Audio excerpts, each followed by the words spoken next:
தாய் தமிழ் உறவுகளுக்கு வணக்கம். விஜய் கிளப்பும் புதிய பிரச்சனை, திமுக அதிர்ச்சி என்ற தலைப்பில் இந்த காணொளியை நாம் காண்கிறோம். தமிழக வெற்றி கழக தலைவர் ஒர்க் ஃப்ரம் ஹோம் அரசியல்வாதி என்று திராவிட கூட்டம் விஜய் அவர்களை விமர்சித்து வந்தது. விஜய் அவர்கள் மீது அவதூறு பரப்பி வந்தது. பனையூர் பண்ணையார் என்று அவரை விமர்சித்தது. இந்த சூழ்நிலையில் நடிகர் விஜய் அவர்கள் நேற்றைய தினம் பரந்தூர் விமான நிலைய போராட்ட குழுவை சந்தித்து பேசினார். உங்களுடைய போராட்டத்துக்கு தான் துணையாக இருப்பேன் என்று கூறினார். மேலும் ஆளுகின்ற திமுக மற்றும் பாஜக அரசை அவர் குற்றம் சாட்டி பேசினார். விஜய் அவர்களுடைய வருகை பரந்தூர் போராட்ட குழுவினருக்கு உற்சாகத்தை கொடுத்தது.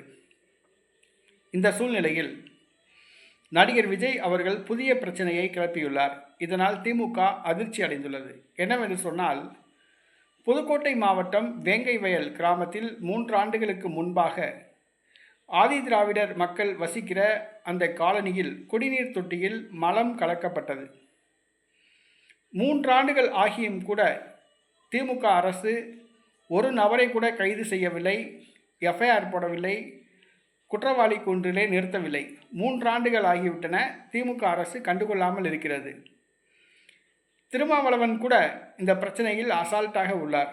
இந்த சூழ்நிலையில் தமிழகத்தில் பல அரசியல் தலைவர்கள், எதிர்க்கட்சி தலைவர்கள் வேங்கைவயல் குற்றவாளி ஏன் பிடிக்கவில்லை என்று கேள்வி எழுப்பி வருகிறார்கள்.